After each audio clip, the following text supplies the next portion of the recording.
अभी तक जो हम पढ़ रहे थे वो हम पढ़ रहे थे हमारे बिल्डअप के लिए, यानी कि CSS की जो प्रॉपर्टी हमने पढ़ी है अभी तक की वो हमारे बिल्डअप के लिए, बेसिक को मजबूत करने के लिए। आज हम जो पढ़ेंगे ये एक ऐसी प्रॉपर्टी है, ये गेम चेंजिंग प्रॉपर्टी है CSS के अंदर, जिसको बोला जाता है डिस्प्ले फ्लैग्स। ठीक है, अभी तक हम क्या कर रहे थे, जैसे कोई कॉलम है हमारे पास में, कोई जैसे पेरेंट डिव है उसके अंदर 4 हमारे पास में चाइल्ड हैं और उनको हमें रॉ में लेके आना होता, तो हम फ्लोट की वैल्यू दे के उनको लेफ़्ट और राइट लेके आते थे। लेकिन यहाँ पर डिस्प्ले फ्लैग्स की सहायता से ये सारी चीज़ें चेंज होने वाली हैं। तो पहले हम समझते हैं रॉ और कॉलम क्या है, क्योंकि एक बेसिक सा कॉन्सेप्ट है। जब तक आपको ये समझ नहीं आएगा तब तक आप डिस्प्ले फ्लैग्स भी नहीं समझ पाओगे। तो देखो, जब भी आपके पास में कोई पेरेंट होता है या फिर कोई पेज होता है, तो वो जो इस तरीके की जब लाइन होती है तो ये तो होती है रॉ, जिसे एक्स डायरेक्शन भी बोला जाता है, एक्स एक्सिस भी बोला जाता है। और जो ऐसे कटी होती है इसे बोलते हैं कॉलम, यानी कि जो लाइन ऊपर से नीचे की ओर होती हैं वो कॉलम को डिवाइड करती हैं, और जो लाइन लेफ़्ट टू राइट होती हैं ये रॉ को डिवाइड करती हैं। ठीक है, इस जिसे हम एक्स एक्सिस और वाई एक्सिस भी नाम देते हैं, और एक्स एक्सिस वाई एक्सिस से बहुत सारा काम पड़ता है हमें। अब हम चलते हैं आगे डिटेल में समझने के लिए डायरेक्शन को। देखो यहाँ पे क्या है, ये एक पेरेंट है इसका, ये पूरा एक पेरेंट है। ठीक है, यानी कि ये है पेरेंट बॉक्स। ठीक है, और उसके अंदर 5 बॉक्स हैं, यानी 5 चाइल्ड हैं इसके पास में, 1 2 3 4 5। और प्रत्येक जो चाइल्ड है उसने एक पूरी रॉ को ब्लॉक कर रखा है। रॉ क्या होती है, जो यहाँ से लेफ्ट से लेके और राइट तक की जो जगह होती है पूरी आर पार, इसे कहते हैं रॉ। यानी कि यहाँ पे एक कॉलम आने के बाद में पूरी जगह खाली है, लेकिन ये इसने रजिस्टर कर रखी है, इसने इस पर पूरा अपना कब्जा कर रखा है। ये कहता है जहाँ मैं आ गया और मेरे जो सामने जितनी भी जगह है ये तो मेरी हो गई, मैं इसको किसी और को नहीं दूंगा। फिर दूसरा आता है, ये भी एक ब्लॉक एलिमेंट है, तो ये भी अपनी पूरी जगह रोक लेता है। अब ये जो जगह रोकने का काम करते हैं ये होते हैं ब्लॉक एलिमेंट। ब्लॉक एलिमेंट क्या करते हैं, खुद को जितनी जगह चाहिए वो तो इनकी होती है, लेकिन इनके सामने जो रॉ में जो जगह होती है ना, ये उसको भी छीन लेते हैं। अब हमें क्या चाहिए, हमें चाहिए कि यार ये इनने जो जगह रोक रखी है ना, ये इसको खाली करके, और यहाँ पे जो इनके दूसरे चाइल्ड हैं 1 2 3 4 5, ये पूरे एक लाइन में आ जाएं, तो हमारे पास में क्या है, आगे पेज खाली हो जाएगा और हमारी जो पेज की डिज़ाइन है, स्टाइल है, वो थोड़ी ठीक हो जाएगी। तो अब तक तो हमने CSS में क्या सीखा था, ये इनको वहाँ पर लाने के लिए और जगह खाली कराने के लिए कि हम इनको फ्लोट लेफ्ट दे देते, प्रत्येक चाइल्ड को जा जाके float left float left float left और फ्लोट राइट भी दे देते, जिनको हमें राइट में लेके जाना होता था उनको, तो ये अपनी जगह खाली करके वहाँ पे आ जाते थे। लेकिन अब ऐसा नहीं है, आपको सिर्फ इसके पेरेंट को बोलना है कि तेरे जो चाइल्ड है ना उनको एक लाइन में खड़ा करो। तो उनको एक लाइन में खड़ा करने के लिए पेरेंट से बोलना है डिस्प्ले फ्लैग्स दो भाई। जैसे ही पेरेंट में हम डिस्प्ले फ्लैग्स लगाएंगे,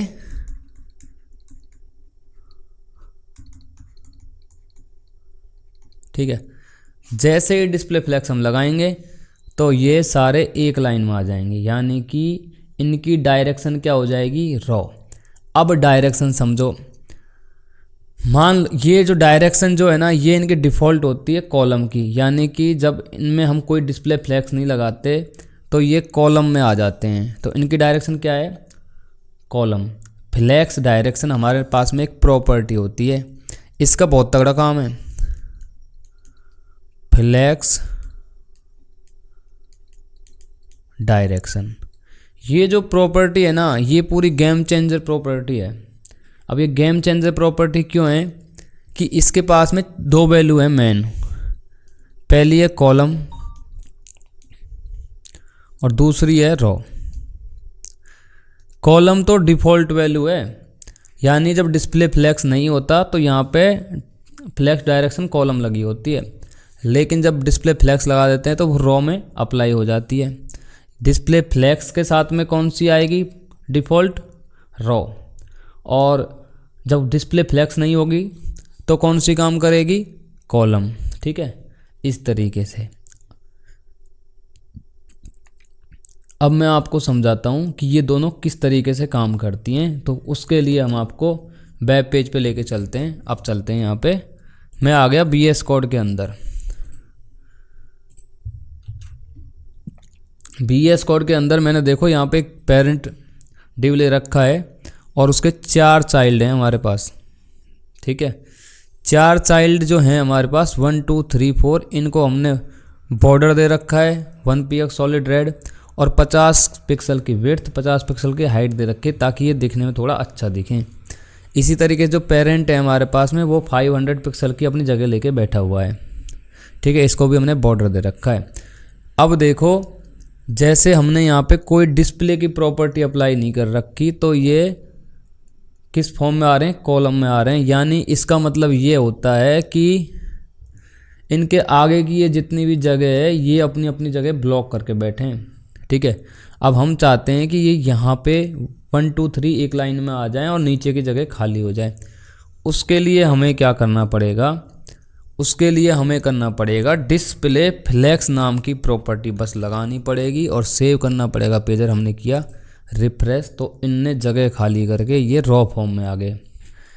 अब देखो, जो मैं आपसे बात कर रहा था कि फ्लेक्स डायरेक्शन होती है, जैसे फ्लेक्स डायरेक्शन मान लो मैंने यहाँ पे कॉलम दे दी और मैंने किया इसको सेव, तो यहाँ पे मैं करता हूँ रिफ्रेश तो ये वापस उसी फॉर्म में आ गए। यानी कि इन पे फ्लेक्स तो लग गया लेकिन ये कॉलम में मतलब कि इनकी जो डायरेक्शन है ना, डायरेक्शन जो होती है मैंने आपको अभी बताया था यहाँ पे कि ये डायरेक्शन होती है और जो ये जो डायरेक्शन होती है ये होती है कॉलम डायरेक्शन और ये होती है रॉ डायरेक्शन। यानी ये पूरे कॉलम में खड़े हो जाएंगे और कॉलम हमेशा ऊपर से लेकर नीचे की तरफ आते हैं। समझ गए आप। अब देखो एक चीज़ बताता हूँ आपको। अब मान लो मैं इसे यहाँ से कहता हूँ कि मुझे फ्लेक्स डायरेक्शन रॉ चाहिए। ये रॉ यानी कि ये पूरी जो रॉ है इसमें आने चाहिए ये सारे। तो मैंने यहाँ पे दे दिया फ्लेक्स डायरेक्शन रॉ और मैंने किया सेव। जैसे करा रिफ्रेश करते ही आ गए एक सिंगल रॉ में। तो अब आप समझ गए होंगे कि फ्लेक्स डायरेक्शन क्या काम करती है, फ्लेक्स क्या काम करता है। लेकिन अभी कुछ सस्पेंस नहीं है, पूरा जो इस पे स्टोरी में सस्पेंस था ना लेकिन जो स्टोरी में सस्पेंस था वो तो अभी आपके सामने आया ही नहीं, अभी तो पूरा सस्पेंस है। ये तो सिर्फ एक थ्रिलर था मूवी का। अब आगे चलते हैं। आगे हमारे पास में एक थी जस्टिफाई कंटेंट। ये जो प्रॉपर्टी है ये बहुत बड़ा रोल प्ले करती है अपने आप में। वो कैसे करती है वो मैं आपको समझाता हूँ अच्छे से यहाँ पे आके। जैसे मान लो अभी हमारे पास में प्रॉपर्टी है कॉलम। ठीक है, कॉलम प्रॉपर्टी अगर फ्लेक्स डायरेक्शन जो प्रॉपर्टी हमारी कॉलम लगी हुई है तो कॉलम का जो सेंटर वो होता है वो कौन सा होता है वो बताता हूँ आपको। जैसे ये है कॉलम प्रॉपर्टी यानी कि फ्लेक्स डायरेक्शन कॉलम। ठीक है, जब ये प्रॉपर्टी अप्लाई होती है तो कंटेंट जो होता है वो कॉलम के अंदर आता है और कॉलम का जो सेंटर होता है वो हमेशा इस पॉइंट पे जाके बनता है। ये क्या है, सेंटर। क्या बोल सकते हैं, सेंटर। ठीक है, तो आप समझ गए होंगे कि फ्लेक्स डायरेक्शन का सेंटर कहाँ बनेगा, यहाँ पे बनेगा। लेकिन मान लो हमारे पास में दूसरी प्रॉपर्टी लगी हुई है फ्लेक्स डायरेक्शन को मैं डी लिख देता हूँ। ठीक है, और इसको दे देता हूँ रॉ। मान लो हमारे पास में ये प्रॉपर्टी लगी हुई है तो इसका सेंटर बनेगा इस जगह पे क्योंकि ये पूरी रॉ है और रॉ का सेंटर यहाँ बन रहा है तो ये क्या है, सेंटर। अब हमारे पास रॉ में जो कंटेंट है उसको हम सेंटर में लाने के लिए क्या करते हैं वो मैं आपको बताता हूँ। तो हमारे पास में एक प्रॉपर्टी होती है कि भाई ये जो रॉ का कंटेंट है इसको मैं सेंटर में लाना चाहता हूँ।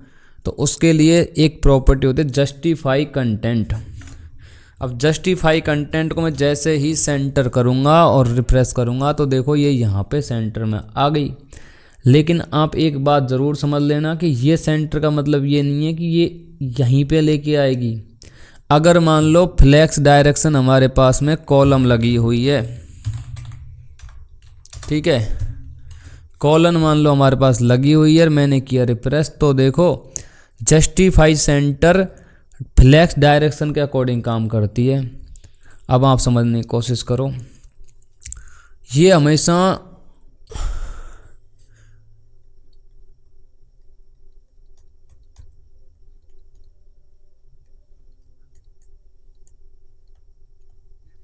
ठीक है, स्पेलिंग में थोड़ा मिस्टेक हो सकता है, देख लेना।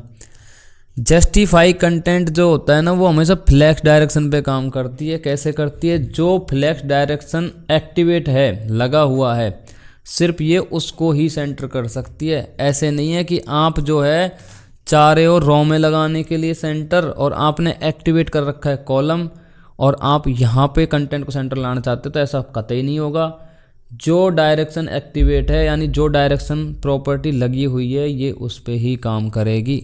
यहाँ पे मैं आपको उदाहरण दिखा देता हूँ इसका उदाहरण सिंपल सा ये है कि जैसे मैंने यहाँ पे ये सेंटर लगा रखा है, लेकिन जैसे ही मैं डायरेक्शन को रो करता हूँ और इसको करता हूँ सेव और रिफ्रेश, और यहाँ पे देखो ये रो को इसने सेंटर में ला दिया। अभी ये कॉलम को सेंटर में लेके आ रही थी, अब इसने रो को सेंटर में ला दिया, यानी कि फ्लैक्स डायरेक्शन के ऊपर नाचती है। जैसे इससे फ्लैक्स डायरेक्शन कहेगा, ये वैसे अपनी प्रॉपर्टी और अपनी आकृति चेंज कर लेगी। समझ गए आप? अब देखो नेक्स्ट जो चीज़ है वो आपको समझाता हूँ। ये आगे वाला जो कॉन्सेप्ट है ये बहुत महत्वपूर्ण है। जस्टिफाई कंटेंट की सिर्फ एक प्रॉपर्टी नहीं होती, बहुत सारी प्रॉपर्टी होती हैं। वो सारी चीज़ें आपको अच्छे से समझा देता हूँ मैं। तो क्या है, यहाँ पे एक हमारे पास प्रॉपर्टी है स्पेस बिटवीन। इसका जो काम होता है ना, वो मैं आपको समझाता हूँ। जैसे मान लो मैं यहाँ पे सेंटर, यहाँ पे हमारे पास में फ्लैक्स डायरेक्शन लगी हुई है रो, और यहाँ पे जस्टिफाई कंटेंट दे देता हूँ मैं स्पेस बिटवीन। जैसे ही मैंने यहाँ पे स्पेस बिटवीन दिया अब मान लो हमारे पास में फ्लैक्स डायरेक्शन लगी हुई है रो में, रो यानी कि इस वाले फॉर्म में हमारे पास फ्लैक्स डायरेक्शन एक्टिवेट है। और अब हम जस्टिफाई कंटेंट को देते हैं स्पेस बिटवीन, ठीक है। और मैं करता हूँ यहाँ पे पेज को सेव और यहाँ पे किया रिफ्रेश। तो इसने क्या किया वो समझने की कोशिश करो।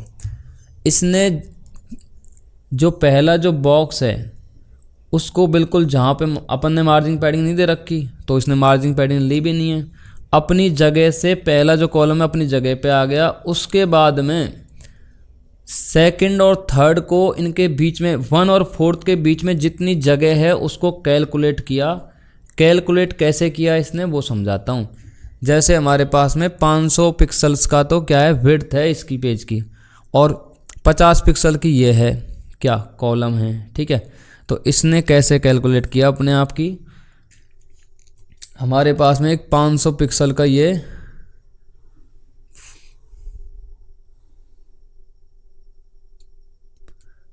एक बॉक्स है जिसकी विड्थ है 500 पिक्सल, ठीक है, समझ गए। और इसके अंदर 4 बॉक्स कितने के हैं, 50 पिक्सल के, 50 पिक्सल के, तो 200 पिक्सल के क्या हो गए, 4 बॉक्स हो गए। बच गई हमारे पास में कितनी जगह, 300 पिक्सल बच गई। 300 पिक्सल जैसे ही बच गई तो इसने क्या किया, एक बॉक्स को तो रख दिया यहाँ पे बिल्कुल 0 पे चिपका कर, और एक को रख दिया यहाँ पे बिल्कुल 0 पे चिपका के, ठीक है। अब ये आ गया 1 नंबर, ये आ गया 4 नंबर। अब इसके पास जगह कितनी बच गई, 50 इसकी 50 इसकी, तो 400 पिक्सल बच गई, जिसमें से 2 बॉक्स और आने 50 पिक्सल के। अब देखो इसके पास कितनी जगह बच गई, 300 पिक्सल बच गई। 2 कॉलम आने हैं, मान लो एक कॉलम यहाँ आ गया, एक यहाँ आ गया। अब इसको बीच में जगह छोड़नी है, 3 जगह, तो इसने क्या किया, 100 पिक्सल छोड़ दिया यहाँ से और एक बॉक्स ले लिया, ठीक है। फिर इसने 100 पिक्सल और छोड़ दिया और फिर इसने एक बॉक्स ले लिया और फिर यहाँ 100 पिक्सल बच गया। यानी कि इसने क्या, ये क्या करेगी, 100 पिक्सल 100 पिक्सल और 50 50 50 200 पिक्सल। सबसे पहले इसका काम क्या है, ये अपनी फर्स्ट बॉक्स और लास्ट बॉक्स उसको अपनी जगह पर रख लेगी। फिर जितनी जगह बच रही है उनको सेम डिवाइड में, यानी कि ये जो जगह है ना ये बराबर बीच का गैप बिल्कुल बराबर कर देगी और यहाँ पे स्टार्ट और एंड पे कोई स्पेस नहीं देगी। स्पेस बिटवीन क्या करता है, अब आपके समझ में आ गया होगा कि ये बीच की जगह को समान रखता है, जो बॉक्स आ रहे हैं उनके बीच के गैप को समान रखता है। ठीक है, इसका काम ये है, लेकिन इसका काम यही है कि डायरेक्शन पे काम करता है। ये डायरेक्शन, जैसे अब ये रो डायरेक्शन लगी हुई है, अगर मान लो आप कॉलम देते हैं ना डायरेक्शन, तो ये कॉलम पे काम करता है। जैसे अभी इसने यहाँ पे और यहाँ पे 100 पिक्सल की जगह बना ली, ठीक है। लेकिन अगर प्रॉपर्टी कॉलम लगी हुई होती, जैसे यहाँ पे फ्लैग डायरेक्शन कॉलम होती, तो देखो ये क्या करता, ये ऊपर से लेके नीचे की तरफ अपनी जगह बनाता। यानी कि यहाँ पे स्पेस बिटवीन क्या काम कर रहा है, कॉलम में वर्क कर रहा है। ऊपर का बॉक्स और नीचे का बॉक्स इसने अपनी जगह पर रख लिया, बीच में जितनी जगह बच रही है 100 पिक्सल उसको इसने डिवाइड कर दिया, यानी ये एक समान जगह यहाँ पे दे देता है। उसका परफेक्ट एग्जांपल ये मैंने जो भी आपको बना के बताया था, ये इससे आप लगा सकते हैं। अब चलते हैं भाई, एक और प्रॉपर्टी हमारे पास में, उसके बारे में बात करते हैं। नेक्स्ट जो प्रॉपर्टी हमारे पास में है वो है स्पेस अराउंड। ये प्रॉपर्टी क्या काम करती है वो बताता हूँ आपको।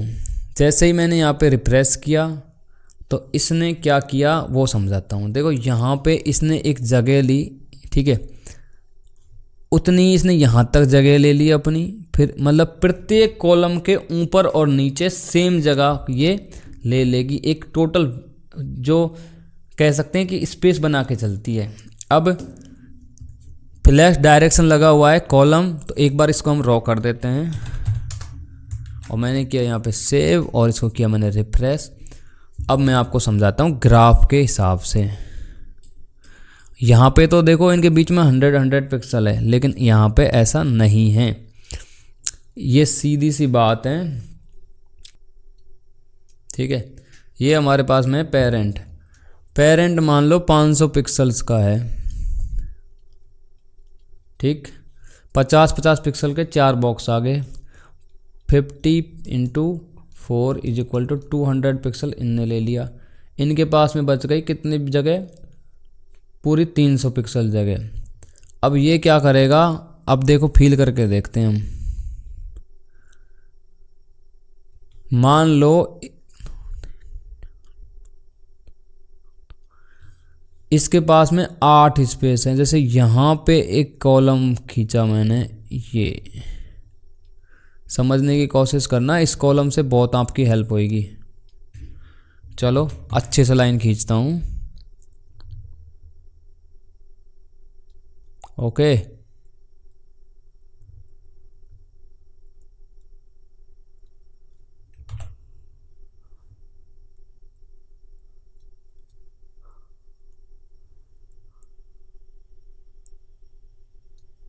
ठीक, अब देखो समझो एक चीज़ को, आप समझने की सिर्फ इतनी सी ज़रूरत है आपको कि एक सेकंड इसको थोड़ा इधर करते हैं। यहाँ पे हमारे पास में स्पेस कितने बन रहे हैं, 1 स्पेस, 2, 3, 4, 5, 6, 7 और 8, यानी कि 300 को इसने डिवाइड कर दिया 8 से। हम यहाँ पे कैलकुलेटर खोल लेते हैं, CLC, और 300 को डिवाइड करते हैं 8 से, यानी कि इसने 37 पिक्सल्स लिया। इसने क्या किया, 37 पिक्सल्स यहाँ पे ले लिया, इतना ही इसके इधर ले लिया, ठीक है। और सेम ऐसे ही मतलब जितनी जगह इसने लेफ़्ट में लिए उतनी जगह राइट में लिए, इसमें भी लेफ़्ट में लिए उतनी जगह राइट में लिए, इसमें भी लेफ़्ट और राइट। मतलब ये क्या करता है, जो बॉक्स होता है ना उसके दोनों तरफ उस जगह को उतना ही डिवाइड कर लेता है। अब आपको यहाँ पे हमारे ब्राउज़र में लग रहा होगा कि यार इसके बीच में जगह ज़्यादा है, लेकिन जगह ज़्यादा नहीं है। देखो इतनी जगह यहाँ पे है, उसके सेंटर में ले जाकर उतनी जगह पे मैं अगर मैं इस कर्सर को ले जाकर रखता हूँ तो आपको अब डिवाइड हो रहा होगा, यानी कि एक बॉक्स के लेफ़्ट और राइट में समान जगह ले लेता है, उसे क्या करते हैं, उसे बोलते हैं स्पेस अराउंड, यानी दोनों तरफ बराबर जगह ये बना लेता है अपनी। स्पेस अराउंड की प्रॉपर्टी आप समझ गए होंगे। डायरेक्शन जो आप दोगे ना उस डायरेक्शन पे ये काम करती है। जैसे अभी रॉ लगी हुई है, कॉलम मान लो अपन डायरेक्शन दे दी तो ये कॉलम पे काम करेगी। मैं एक फोकस कर रहा हूँ इस वीडियो में बार बार में कि कॉलम और रॉ, कॉलम और रॉ, ताकि ये आपके दिमाग में कॉन्सेप्ट क्लियर हो जाए कि भाई जब आप कॉलम दोगे तो ये कॉलम पे वर्क करेगा और जब आप रॉ दोगे तो ये रॉ पे वर्क करेगा। ठीक है, अब आपके दिमाग में एक चीज़ आ रही होगी कि भाई डिस्प्ले, आपने कहा था सर कि डिस्प्ले जब हम नहीं लगाते तो यहाँ पे फ्लैश डायरेक्शन कॉलम ऑलरेडी लगी हुई होती है, तो वो भी हम देख लेते हैं एक बार। इन दोनों को ही हटा देते हैं, डिफ़ॉल्ट प्रॉपर्टी क्या काम करती है नहीं करती। जैसे ही मैंने यहाँ पे दिया तो देखो, अगर मान लो मैं फ्लैश डायरेक्शन ही देता हूँ ऑलरेडी यहाँ पे ओनली, और फिर करता हूँ रिफ्रेश, तो भी ये वर्क नहीं करेगी। यानी कि हमको ये जो बॉक्स हैं इनके बराबर में same space around, space between, इसको यूज लेना है, जगह को डिवाइड करना है, तो हमें डिस्प्ले प्रॉपर्टी की ज़रूरत पड़ेगी। और जब हम डिस्प्ले प्रॉपर्टी देंगे तो ही ये काम करेगी। डिफ़ॉल्ट प्रॉपर्टी है डिस्प्ले की रॉ, और कॉलम में चाहिए तो यहाँ पे कॉलम आप दे सकते हो। अगर आप यहाँ पे कुछ नहीं देते हो और यहाँ पे देते हो ओनली फॉर जस्टिफाई कंटेंट, तो भी ये रॉ में वर्क करेगा। यानी कि जब आपको कोई रॉ में वर्क करना हो तो आप यहाँ पे फ्लैश डायरेक्शन दो या मत दो, वो डायरेक्ट काम करेगा, यानी वो एक डिफ़ॉल्ट प्रॉपर्टी है। तीसरी और आखिरी प्रॉपर्टी है हमारे पास में स्पेस इवनली। अब इसका क्या काम है वो समझते हैं हम। अभी हम इसको कर देते हैं एक बार रॉ। ठीक है, तो भैया इवनली का काम समझते हैं अपन। पहले यहाँ पे करते हैं रिफ्रेश, तो अब देखो स्पेस इवनली का काम इतना है कि ये अगर यहाँ पे जितनी जगह है उतनी जगह यहाँ लेगी, उतनी यहाँ लेगी, इतनी यहाँ लेगी, यानी ये दोनों तरफ समान जगह लेके चलती है, और दोनों कॉलम के बीच में भी उतनी जगह होती है। यानी इसको ये मतलब नहीं है कि मैंने यहाँ पे इस कॉलम के जगह पे ज़्यादा जगह ली है, लेकिन यहाँ दोनों कॉलमों के बीच में जगह जो है इसके बराबर ही है। इवनली यानी बराबर ले गए। अब समझते हैं कॉन्सेप्ट। देखो यहाँ पे क्या हुआ था, यहाँ पे हमने इसको कॉलम में डिवाइड किया था और इसने बॉक्स के अराउंड, यानी इधर जितनी जगह ली थी उतनी यहाँ पे ली थी, लेकिन यहाँ पे ऐसा नहीं है। इस कंडीशन में ये क्या करेगी, मैंने यहाँ पे एक बनाया बॉक्स। ओके, पहले मैं इसको कर देता हूँ डिलीट। ओके, अब मैं एक बॉक्स और बना लेता हूँ। हाँ, अब है ना, ठीक है। इस कंडीशन में क्या होता है, जैसे डिवीजन देखो आप 1 2 3 4 और 5, यानी कि ये जो पांचों जगह जितने भी डिवीजन है ना, यहाँ पे ये समान गैप रहेगा। इस कंडीशन में क्या हो रहा था कि ये एक कॉलम बना रही थी और उसके बराबर में सेम जगह बना रही थी। उससे क्या हो रहा था, यहाँ पे तो 37 आ रही थी, लेकिन इन दोनों के बीच में 37 + 37 यानी डबल आ रही थी जगह। यहाँ पे ऐसा नहीं है। अगर यहाँ पे 50 पिक्सल आएगा तो यहाँ पे भी 50 आएगा, अगर यहाँ पे 100 आएगा तो यहाँ पे 100 आएगा, यानी कि जितनी जगह स्पेस यहाँ पे आएगा उतना ही इन सारी जगहों पे स्पेस आएगा। अब आप समझ गए होंगे कि इवनली का काम क्या होता है, स्पेस इवनली का, ठीक है, और अराउंड का काम क्या होता है, और स्पेस बिटवीन का क्या होता है। ओवरव्यू दे देता हूँ एक बार। स्पेस बिटवीन में तो ये होता है कि लेफ्ट और राइट में जगह नहीं होती, बीच में जितनी जगह होती है उसको बिल्कुल सेम डिवाइड कर लेते हैं आपस में, और उसको सेम स्पेस में डिवाइड कर देते हैं, बांट देते हैं। लेकिन स्पेस अराउंड जो होता है उसमें क्या होता है, कॉलम के लेफ्ट और राइट दोनों तरफ सेम जगह देती है, फिर नया कॉलम शुरू होता है उसके भी लेफ्ट और राइट दोनों जगह बराबर सेम जगह वो लेता है, जिससे क्या होता है कि शुरुआत में जगह कम होती है और इन दोनों की जगह प्लस हो जाती है। और लास्ट का जो होता है स्पेस इवनली, इसमें ये शुरुआत और लास्ट का और जितनी भी बीच में जगह स्पेस हैं वो सब जगह पे सेम स्पेस आएगा, ठीक है, उनकी विड्थ अलग अलग नहीं रहेगी। तो अब आप समझ गए होंगे। दूसरा इसमें जो कॉन्सेप्ट था वो मैंने आपको बता ही दिया कि सबसे बड़ा है फ्लेक्स डायरेक्शन का। अगर आप उसको रो में रखते हो तो वो एक डिफ़ॉल्ट प्रॉपर्टी है, रो में आ जाएगा। लेकिन आप उसको अगर कॉलम में डिवाइड करते हो तो ये जो जस्टिफाई कंटेंट है, इसकी तीनों जो प्रॉपर्टी मैंने बताई थी, अराउंड, बिटवीन और एक और बताई थी ना, इवनली, ये तीनों की तीनों कॉलम के हिसाब से काम करने लग जाएंगी, यानी जो डायरेक्शन होगी उस पर बिहेवियर करेंगी। तो उम्मीद करता हूँ कि ये तो आपके कॉन्सेप्ट क्लियर हो गया होगा। अब यहाँ पे हमारे पास में एक चीज़ और है जो आपके समझने की बिल्कुल ज़रूरत है, क्योंकि आगे जाके वो बहुत अच्छा योगदान प्ले करेगी। तो मैं आपको ऑर्डर प्रॉपर्टी समझाता हूँ तरीके से कि ऑर्डर क्या होता है और कैसे काम करती है ऑर्डर प्रॉपर्टी। जैसे देखो, हमारे पास में हमेशा एक ऐसे ग्राफ होता है, ठीक है, और ग्राफ में सबसे पॉइंट जो होता है, जीरो जो होता है, वो सबसे कम वैल्यू होती है। मतलब मेन वैल्यू जो, जब कोई भी वेब डेवलपमेंट के अंदर जो संख्या होती है, पहली संख्या, उसे बोलते हैं जीरो, यानी कि ये अपनी शुरुआत हमेशा जीरो से करती है। माइनस में जाएगी तो इधर आएगी, ठीक है, ये क्या हुआ, ठीक है, यहाँ पे है -1, -2, -3, -4, और इधर कौन सी है, 1, 2, 3 और 4। अब देखो यहाँ पे जो ये कॉलम रखे हुए हैं ना, 1, 2, 3, 4, अभी जो मैंने आपको क्रोम के अंदर दिखाए थे 1, 2, 3, 4, ठीक है, एक बार इसको मैं हटा देता हूँ, कॉलम प्रॉपर्टी सेव किया, यहाँ से किया रिफ्रेश, 1, 2, 3, 4 रखे हुए हैं आपको। ये ऑर्डर जो रखा हुआ है ना यहाँ पे, तो अभी इन सब की प्रॉपर्टी क्या है, जीरो है, यानी ये जीरो पे रखे हुए हैं। जैसे जीरो पे है ये जीरो, ये सब जीरो पे रखे हुए हैं, क्योंकि इनको हमने कॉल ऑर्डर दे ही नहीं रखा।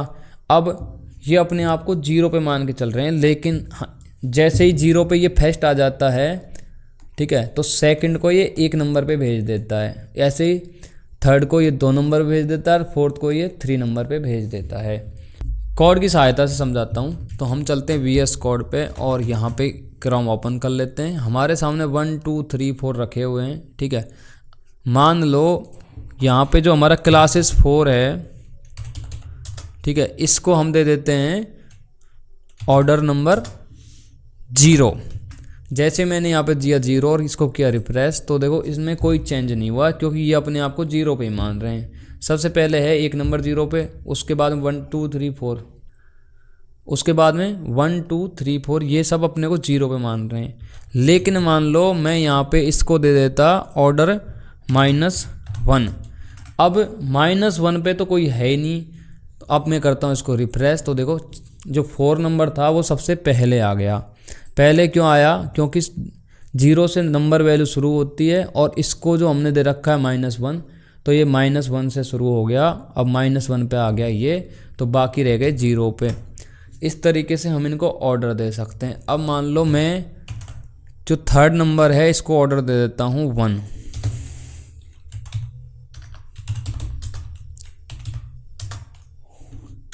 ठीक है, इसको मान लो मैंने दे दिया ऑर्डर 1 और मैंने यहाँ पे किया रिफ्रेश, तो 3 नंबर अभी भी अपनी जगह पर ही है, क्योंकि वो ये दोनों 0 पे हैं और ये गया 1 पे। ओके, अब मैंने किया रिफ्रेश, तो ये आ गया अपनी जगह पे। और यहाँ पे अब हम देते हैं स्टाइल, इसको देते हैं 3। कुछ चेंजेज होगा आपको लगता है, हो गया। अब देखो 0 पे है ये, 1 पे आ गया है, सॉरी 1 पे आ गया ये 3, और इसने भेज दिया इसको यहाँ पे सबसे लास्ट में, क्योंकि 2 और कुछ है ही नहीं। ओके, तो इस तरीके से ये 0 है, 0 पे ये काम कर रहा है। 0 के बाद में ये 0 है, उसके बाद में जो बड़ी संख्या वो उसने भेज दी यहाँ पे। तो उम्मीद करता हूँ कि ऑर्डर की प्रॉपर्टी आप समझ गए होंगे, ऑर्डर किस तरीके से काम करता है। हम CSS की वैल्यू चेंज करके हमारे जो है बॉक्स को ऑर्डर दे सकते हैं और उस ऑर्डर में इसको व्यवस्थित कर सकते हैं। इसका जो उपयोग है वो आगे जावा स्क्रिप्ट में सीखोगे, लेकिन ये एक CSS की प्रॉपर्टी थी, तो मैंने आपको यहाँ पे समझाना उचित समझा। आज की इस क्लास में इतना ही है। आपको लगता है ना कि ये आसान है, वीडियो देख के ये मत सोचना कि ये आसान है। इसकी प्रैक्टिस करना कम से कम 4 से 5 बार, ठीक है। और फिर देखना कि ये आसान है या नहीं है, क्योंकि ये आपका माइंड कॉन्सेप्ट, जो माइंड के जो कॉन्सेप्ट है ना, उसको चेंज करने वाला गेम है पूरा पूरा CSS के अंदर। डिस्प्ले फ्लेक्स एक ऐसी प्रॉपर्टी है CSS के अंदर जो आपके मैक्सिमम काम को संभालती है और आगे आपकी यही काम आने वाली है। जब आप छोटे प्रोजेक्ट करोगे तो आप मैनुअली कोड लिखोगे CSS का और वहाँ पे आपको डिस्प्ले फ्लेक्स काम आने वाली है। तो इसके कॉन्सेप्ट क्लियर करने के लिए जो मैंने आज आपको पढ़ाया है, इसकी प्रैक्टिस कर लेना, नोट्स बना लेना। उसके बाद में आगे जो क्लास आने वाली है वो भी डिस्प्ले के ऊपर ही आने वाली है, ठीक है। उसमें कुछ कॉन्सेप्ट और भी अच्छे होने वाले हैं। तो पहले आप इसको कंटेस्ट करिए और मिलते हैं अगली वीडियो में। हमारी वीडियो पर डे आती है, पर डे मॉर्निंग में 7 बजे आती है, ठीक है। क्लास को फॉलो करो, ऐसे कॉन्सेप्ट लेके आएंगे जिससे आपको समझने में आसानी होगी। आपकी जो वेब डेवलपमेंट की जर्नी है ये एक सही दिशा में जाएगी, ठीक है। वो बाद की बात है कि आप कुछ कर पाते हो या नहीं कर पाते हो, लेकिन अगर हमारे साथ में रहोगे तो हम आपको बहुत अच्छी तरीके से आपके कॉन्सेप्ट को डेवलप कर देंगे। मिलते हैं अगली वीडियो में, तब तक के लिए ऑल द बेस्ट।